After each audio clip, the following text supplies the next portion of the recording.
Today's episode of Desertwood Days with Kathy Blaze is sponsored by Dork Publishing, expanding minds through fantasy since 2018. Learn more at the Dork Publishing website, www.dorcpublishing.com.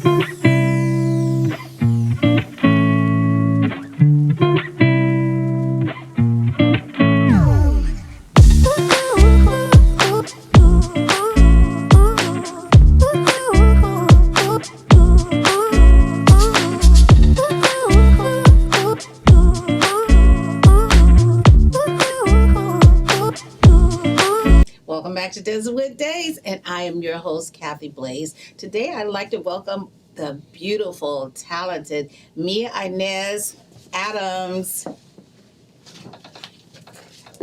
Hello. Hi, how are you? I'm good. So great to meet you. Great to meet you. Such a pleasure. Thank you. I've heard good things about you. I would hope so. Yes.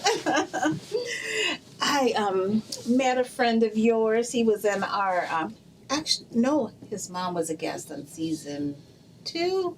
This season, yes. Phenomenal singer. Yes, Miss Bailey. Yes. Yes, and her son Todd had recommended you. He has said so many amazing things about you, and I can't wait to hear some of those things straight out of your mouth. Okay. So, Mia, where are you originally from? I never really know how to answer that question. My parents were military. Okay. So oftentimes I say I was born in Boston, but I was there for 13 days, then immediately was shot off to Yellow, Turkey, and all over the planet. So oftentimes I go by my last location, which is Dallas, Texas. Okay. So I moved from Dallas here 12 years ago. Okay, so you've been here for about 12 years now? Yes, ma'am. Mm-hmm. Okay, so was it military that brought you here to Arizona? No, just my vagabond life. This is where I decided to end up and retire. But retirement hasn't happened yet. I'm staying busy, so thankful for that. Okay, so we're going to talk about what you're doing in your life now. You're a drag performer. I am. Okay, so I'm going to have you explain that too. But I want to know, how did Mia get started into that? Can you give us a little bio? As far as Mia or being an entertainer? Being an entertainer. I've always been an entertainer. When I was young, tap, jazz, ballet, being a military kid, they wanted to make sure that you had something to do. So we took everything possible, whether it was bowling or archery or tap, ballet, something. So I've always been on stage. And as I got a little older, realized that maybe the dance life wasn't going to pan out for me. You know, I wasn't going to be the next Baryshnikov. So just happened to be in Tampa, Florida, at a bar, and in the middle of the bar, I heard this loud, thunderous music, and the lady came out gyrating, and she startled me and scared me and intrigued me all at the same time. And I thought, there's something to this. And started going and seeing more and more what I discovered were called shows. Mm-hmm. And after about a year or so of watching shows all over the Tampa, Florida area, I went ahead and dipped my toe in the water, and I've been swimming ever since, or drowning, however you want to look at it. And when you say shows, what kind of shows were those? Pantomime lip sync. So in the community, the LGBTQIA plus community, a lot of times female impersonators are used as our starlets. Oh. So people would, back in the day, and I use back in the day because I'm old enough to use it, we would be Joan Rivers or Diana Ross or Tina Turner, just the icons of the moment. And it gave people an opportunity to see their icons in essence without seeing their icons. Right. That is awesome. So how long have you been a performer? 41 years. Congratulations. Yeah. Could have been doing other things for 41 years, but for 41 years. If you weren't doing this, what would you be doing? I often say I would be a housewife in Pasadena. Okay. And I'm not really sure where Pasadena's located, but it sounds good. I like that. So that's a huge extreme from one to the other, don't you think? I think when one has a passion for something, it doesn't necessarily equate to be your lifestyle. It's just something that you're passionate about. And for me, being an entertainer or a female impersonator or a drag performer, it's something that I do in the evenings and on the weekends typically. So it doesn't affect my day-to-day life Monday through Friday. It's just in the evenings I get to put on all the glamour and glitz and be that showgirl that I was destined to be as a small child. Right. So when you say you're passionate about it, is there a certain piece of it that you're passionate about, or is it everything? I would honestly say it's everything, but it can change at different times, so it's different aspects. Right now, I am very passionate of watching or discovering or seeing up and coming new entertainment and seeing the twinkle in their eye that I have, I still have, and that's what's great for me, seeing them discover a way to express themselves is really what I'm passionate about right now. That's awesome. And you say you've been doing this for 40 years? 41. And you still have that passion? I still have that drive. I moved here, like I said, 12 years ago with the ideal of retiring, which hasn't happened. Oftentimes I say that I'll stop performing when they stop booking me, but they're still booking me, so I'm still performing. Right. Yeah, I have a running joke that says I have 16 high kicks left. And once those are done, then I'm going to go ahead and bow out gracefully. You know what? If you're good, they're going to keep calling you. And they do. And they do. You know what? That retirement may be put on the back burner for a while now. Yeah. So, as a performer, you've been doing this for 40 years. Do you find yourself being a mentor or training other entertainers? Most definitely. That's what I've been doing for about the past 25 years or so. I guess I can explain a little bit of the hierarchy that kind of goes on with being a drag performer. Someone such as myself who's been around for quite a while, we end up having people underneath us. And in this day and age, whether they're male or female doesn't matter, but they're your drag children. So you mentor them in makeup, hairstyling, how to make and build clothing, how to do mixes with music and that aspect of things, how to intermingle with the audience. Because, everyone wants to be in show business, but not everybody understands the business of show. Right. That is so that's true. one thing that I make sure I teach my children. That is true. And that is something that we really focus on even here on the show, because we have people, whether it's being a drag performer, whether it's being a musician, a singer, actor, a talk show host, a lot of times people get into it and they see the glamorous part of it, but they don't realize how much 90% of that is the business part of it that you need to know. And that's the part that's not fun for people. It can be. But they don't think it's fun because they just want to get in there, get on the stage and dance or sing or play a guitar and go home. They don't want to do all the business part of it. But the business part is really the most important, because without the business, you can't do the show. Right. You know what I'm saying? Right. So I'm thankful that my mentor, when I started, showed me the business side of it first. And it's allowed me to have a long career. Right, and that's what we need to do. We need to have more mentors showing the business and expressing the importance of the business side of it, because that's where a lot of people get in trouble or get lost or lose their money or things happen because they didn't know the business side of it. Yeah, you got to have that balance. If you don't have the balance, then you're not going to be able to sustain. Right. So I'm thankful that I've always kept my life balanced. So for audience or people that may be watching, when you say the business side of it, explain a little bit of that, what you mean by that, the business side of it. Business side, I can go, okay, so I'll start off with non-financial and work my way towards that. So the business side of it is always being a product or being gregarious when you're out in public. If I'm performing at a brunch somewhere, I make sure that I speak to literally every patron, because every patron wants to have that one-on-one time with you. And by speaking with patrons, I discover things like, for instance, hi, how are you? What's your name? I'm Kathy. Nice to meet you, Kathy. When's your birthday? September. September's next month. You should book a drag brunch here and tell the host to book me. That's business. Right then and there. Right. So now I've made a connection with you. You're going to come back next month with your friends. In that meantime, between you now and your birthday, I'm going to talk with you and discover what your favorite color is. I may go and purchase some lays, or I may stop by and get a birthday cake for you to make it special for you. And now I've endeared myself to you. Right. And now we have an interest equally in each other. Right. And that's just a small business thing that a lot of people miss out on. Right. Sometimes when people perform, they go to their gigs and then they go home. I don't. When I'm booked somewhere, I'm there for the night. So that's just something I like to do. Right. The other business side is knowing your value and knowing your worth. Right. A lot of times people undersell themselves for things, and then they wonder why they're not making the money that they're making. Sometimes you have to pass on gigs if the money's not right. Right, that's true.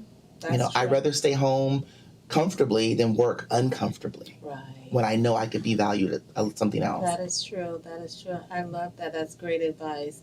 And I don't want to get further into it because we're going to be going to commercial break soon, and I don't want to have to interrupt you. But Mia Inez, where did that name come from? Okay, so I always like to blame my cousins. I'm Afro-Latina, so my grandmother's mestizo from Mexico, and I was a twin. Okay. So when we were younger, my grandmother would call the kids in mija, mijo. Oh. So my cousins would call my brother mijo and would call me Mia. And over the years, mija, which means girl or little girl, has just changed to Mia. So when I started doing drag and I was searching for a name, everyone's always called me Mia, but it didn't seem like it was glamorous enough for me. So when I did my first performance, because everyone just called me that, that's what they called me when on stage. I'm like, well, I can't change it now. You know, it's almost like being Cassius Clay and becoming Muhammad Ali. You know, I'm going to stick with what the original was. So that's what I did. That is awesome. I love that. I love that. So your twin was his brother, Yes. Mijo. Mm-hmm. What is his first name? It's Clarence. Clarence? Yeah. Okay. I love that. I love that. Okay. So, being this big performer that's been doing this for 40 years, you have a lot of history under your belt. I do.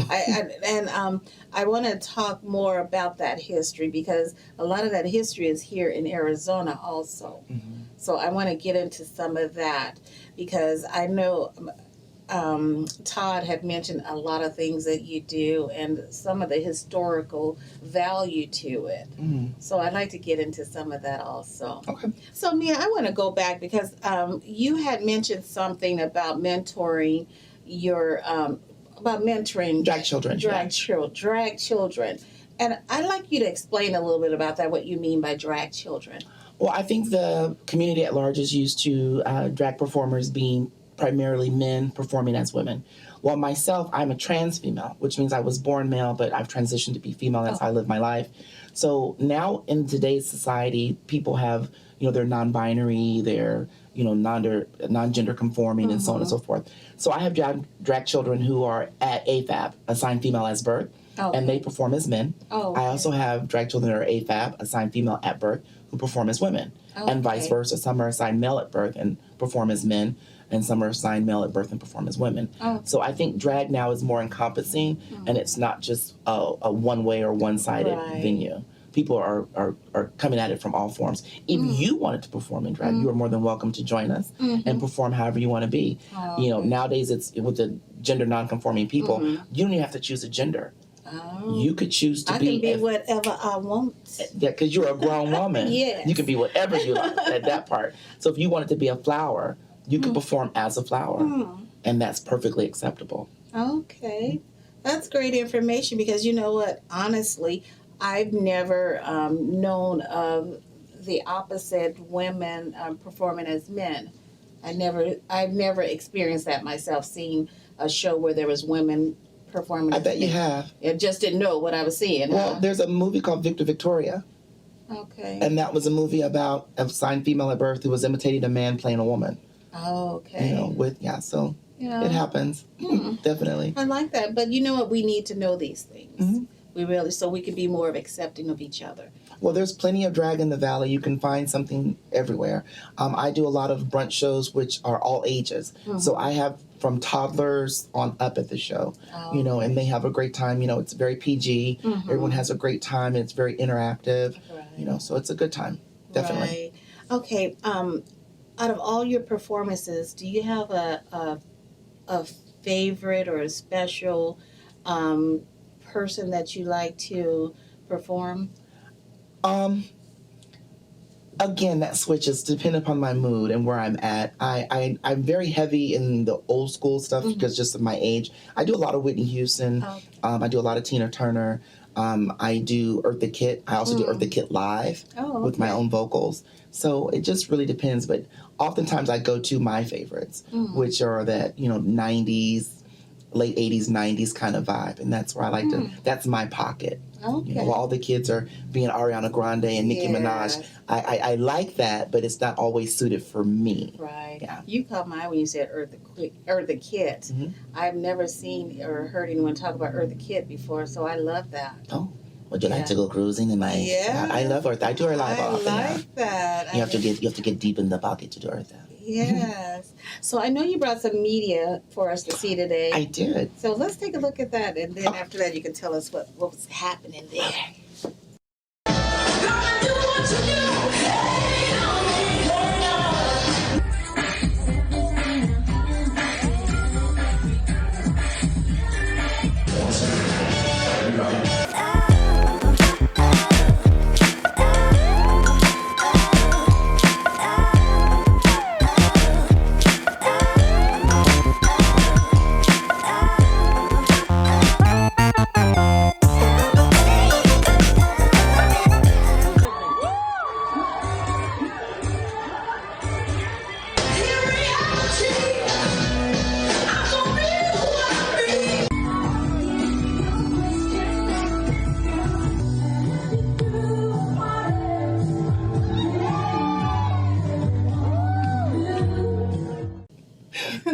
That's awesome. So for our guests that you young folks that may not know who those people were, explain. I know y'all better know who Tina Turner was. Well, I do Tina, Jill Scott. There was some Shaka Khan in there.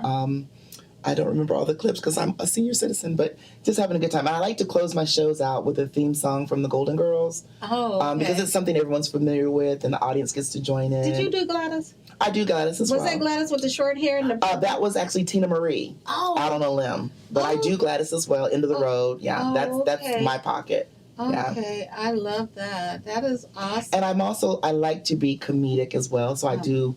Those odd facial expressions and things of that nature. These are things you don't expect to see. Oftentimes in our industry, I'm considered to be a pretty girl, so they tell you that pretty girls can't do specific things. So it's always been my quest and desire to do what I want, but I've always been just kind of comedic naturally.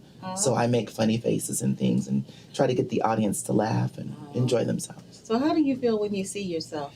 And it's embarrassing. When you're performing, you're in the moment, so you do whatever you're doing. Right. And then when you look back at it, you're like, wow, I didn't realize I did that. Yeah, that I didn't part. know how I look like that. Yeah.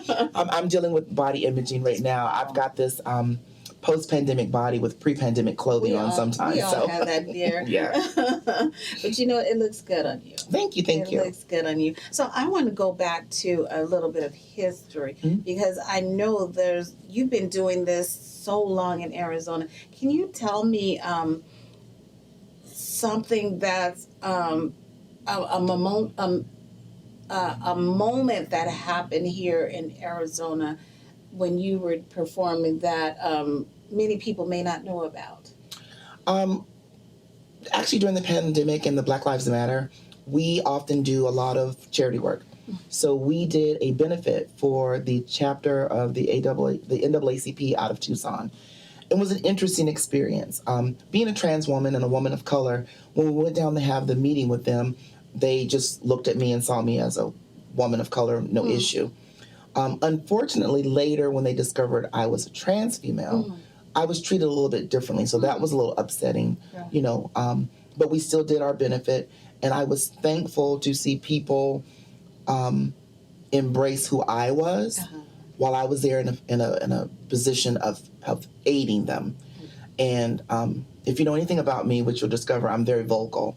And I did an experiment with the crowd. I said, I want you guys to chant along with me as long as you agree to what I'm saying. And they held their hands up. I said, Black Lives Matter, Black Lives Matter. And they were chanting along with me. And then I said, Gay Lives Matter, Gay Lives Matter. Some of those hands went down. And then I said, Trans Lives Matter, Trans Lives Matter. Excuse me. Hands went down again. And the point I was trying to make was, although we see each other as people of color, I'm sorry, just getting a little emotional thinking about it, that people don't understand the intersectionality that happens with people. Not only am I Black, I'm a member of the gay community, and I'm a trans woman. Right. So we can agree that Black lives matter, but we also sometimes can't agree that gay lives matter or that trans lives matter. So that was something that for me was emotional. But I was grateful that I was able to do it. Well, thank you. Yeah. You know what? It's going to take time. Just like it took time it's still taking time for Black lives to matter. And some. Well, my point was, if Black lives matter, then all Black lives should matter. It shouldn't matter if I'm gay or if I'm a trans female. I'm Black first. I totally agree. But again, like I said, you know what? Some people that's one of those things that's going to take time. You just have to keep getting out there, talking about it. And being seen and being vocal. So that's why I'm so thankful for the opportunity today to be here with you, to be seen and to allow myself to be vocal. Right, right. And that's what it's going to take. We're going to have to keep speaking about it and keep it in the forefront. I thank you for being open and opening this platform to me. I'm very, very appreciative. You're welcome. Anytime, Eartha Kids. Okay. So, I know I ain't even want to talk about no retirement because I don't see you retiring anytime soon. I need to. So, if you were to retire, what would you be doing? Well, what would you like to do? Travel. I travel a lot. I love traveling.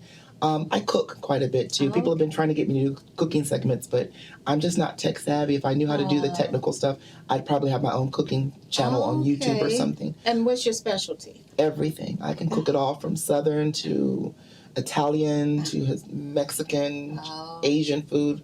I do some of everything. If you're on my Instagram or my Facebook page, you see that I post daily.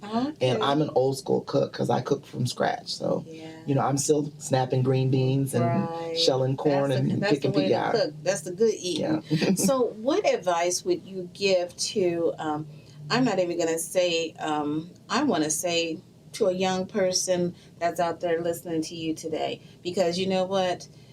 As you said, if it's Black Lives Matter, trans life, gay lives, everyone should care about those lives matter. Mm-hmm. So what advice would you give to people that didn't put their hands down or put their hands down when you have to be able to see a situation from all sides to understand the situation.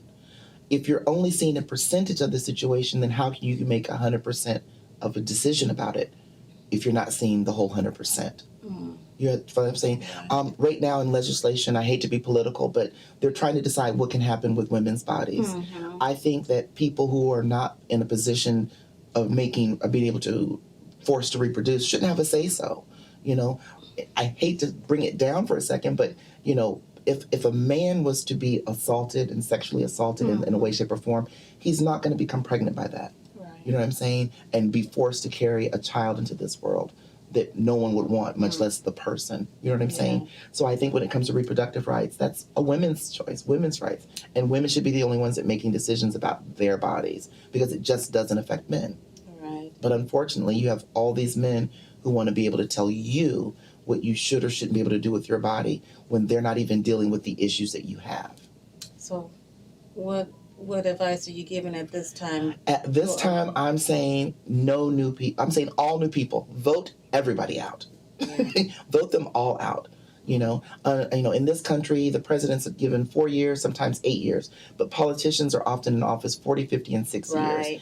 And that's just unfortunate. Right. Vote new people every 4 years, every 2 years, whatever you got to do until you get a set of people in there that can actually look out for your better well-being. Know who your leaders are. True. Most people don't know. They don't know. I will thank the pandemic for that and our unfortunate election of a few years ago. More people have been, reschooling themselves with how government works.